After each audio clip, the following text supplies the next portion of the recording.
वृंदावन में एक संत थे ग्वारिया बाबा, जो मगरों के साथ में खेला करते थे। ये जब दतिया में रहा करते थे तो वहाँ के तालाब में नित्य जाया करते थे। एक दिन इनको जाने क्या हुआ, ये तालाब में सीधे कूद गए।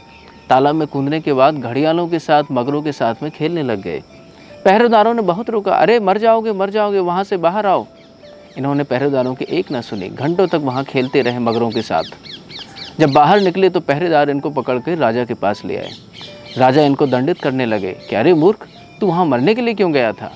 ये कहते हैं, मैं तो अपने प्रभु को ढूंढने के लिए जल में गया हुआ था। राजा पूछते हैं, कैसे है? भगवद गीता में भगवान ने कहा है, झषाणाम मकरो अस्मि, अर्थात समस्त मछलियों में मैं मगर हूँ।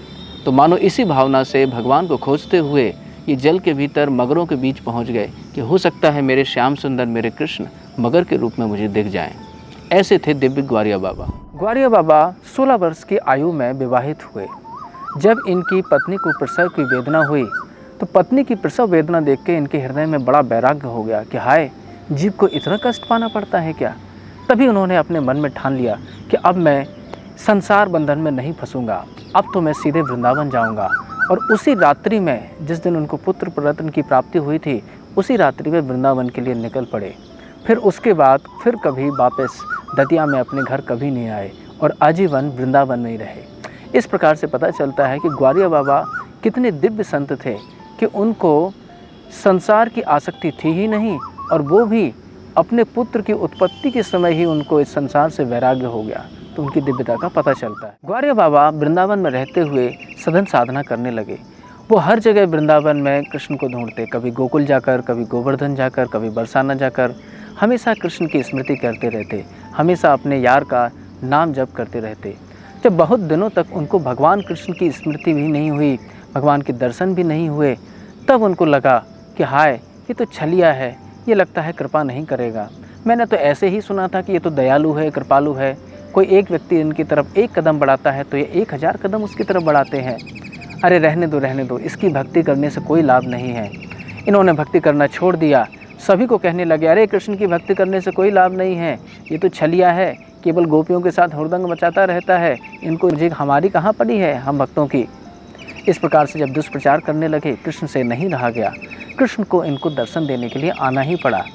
एक दिन संध्या वेला में, गोधूली वेला में भगवान कृष्ण असंख्य गायों के साथ में आते हैं, और असंख्य गायों के साथ में एक श्याम सुंदर सलोना बालक जो मुरली मनोहर है, जो वेणु बजा रहा है, जो पीतांबर धारण किया हुआ है, सुंदर मोर पंख धारण किया है, उसकी आकृति बड़ी सुंदर है।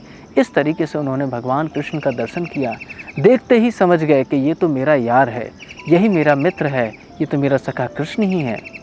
कृष्ण से जैसे ही देखा, कृष्ण को मिलने के लिए गले लगाया। कृष्ण भी इनको गले लगा रहे हैं, दोनों आंखों से अश्रु झरझर करके बहा रहे हैं। तभी इनको अभिमान जागा कि अरे, ये तो बड़ा छलिया है, इतने दिनों से इसने मुझे दर्शन नहीं दिया, मैं इसके पास नहीं जाऊंगा। कृष्ण से दूर भागने लगे। कृष्ण कहते हैं, अरे बाबा ग्वारिया, तू मुझको फिर कब मिलोगे? ग्वारिया कहते हैं, मैं कहीं जा थोड़ी रहा हूँ, वृंदावन में रही हूँ, जब तो को मिलना हो मुझसे मिल लियो कर। इस प्रकार से भगवान कृष्ण भी जिनसे मिलने के लिए हमेशा लालायक रहते थे। इसके बाद तो ये हमेशा ही भगवान कृष्ण से ग्वाल बाल के रूप में मिलते ही रहते थे। जहाँ भी जाते अपने कृष्ण की कथा, अपने कृष्ण का नाम, कृष्ण की स्मृति, गोकुल वृंदावन बरसाना में ही ये आनंद से रहा करते थे। एक बार ग्वारिया बाबा जयपुर के बैराट नामक स्थान के तहसीलदार के घर पे गए। रात को वहाँ से लौट करके नंदगांव आए। लौटते लौटते रात को 10 बज गए। अब भोजन बनाने की व्यवस्था तो कुछ थी नहीं, थक भी गए थे। उन्होंने भगवान कृष्ण का स्मरण किया और भूखे पेट सो जाने का निर्णय लिया। तभी क्या देखते हैं, घर पे खटखट होती है। एक सुंदर सा बालक एक लोटे में दूध लेकर आता है। बालक बोलता है, बाबा बाबा दूध पी लो, रामकली ने भेजो है। बाबा ने लोटा ले लिया और पूछते हैं कि बेटा, तुम्हें इतनी जल्दी कैसे संवाद मिल गया कि मैं वापस आ गया हूँ, वो भी इतनी रात्रि में? बालक बोलता है, मुझे सब मालूम है, तू दूध पी ले और सवेरे लोटा रामकली को दे दियो। सवेरे होने के बाद ये लोटा लेकर रामकली के पास जाते हैं। रामकली कहती है, ये लोटा तो मेरा नहीं है, ये लोटा तो मुँह को मंदिर को सो लगे है। रामकली ने जैसे ही कहा मंदिर का लगा, ये मंदिर जाते हैं। जैसे ही मंदिर पहुंचते हैं, वहाँ पे तो पंडित वैसे ही लोटे को ढूंढ रहे होते हैं। चांदी का लोटा था। बोलते हैं, बाबा बाबा तुम्हारे पास ये लोटा कहाँ से आया? बाबा समझ गए कि हो ना हो ये कृष्ण ही मेरे लिए दूध लेके आए थे, क्योंकि उसका जो स्वाद था वो भी अविस्मरणीय स्वाद था। ऐसा स्वाद बाबा ने कभी नहीं चखा था। तो इससे पता चलता है कि भगवान की अपने मित्रों में, अपने भक्तों में कितनी प्रीति होती है कि एक दिन भी उनको भूखा नहीं रहने देते हैं। ग्वारिया बाबा रात को भूखे सो रहे थे, लेकिन भगवान ने उनको भूखा नहीं सोने दिया। इस प्रकार की कृष्ण में और ग्वारिया बाबा में एक प्रगाढ़ मित्रता थी। एक बार दतिया के राजा वृंदावन आते हैं। वह ग्वारिया बाबा से कहते हैं, ग्वारिया बाबा आपको दतिया चलना ही पड़ेगा। ग्वारिया बाबा कई बार मना करते हैं, लेकिन राजा बिल्कुल नहीं मानते हैं। अगली सुबह ग्वारिया बाबा को वृंदावन छोड़ के दतिया जाना होता है। तभी ग्वारिया बाबा एक अद्भुत वेश में आते हैं।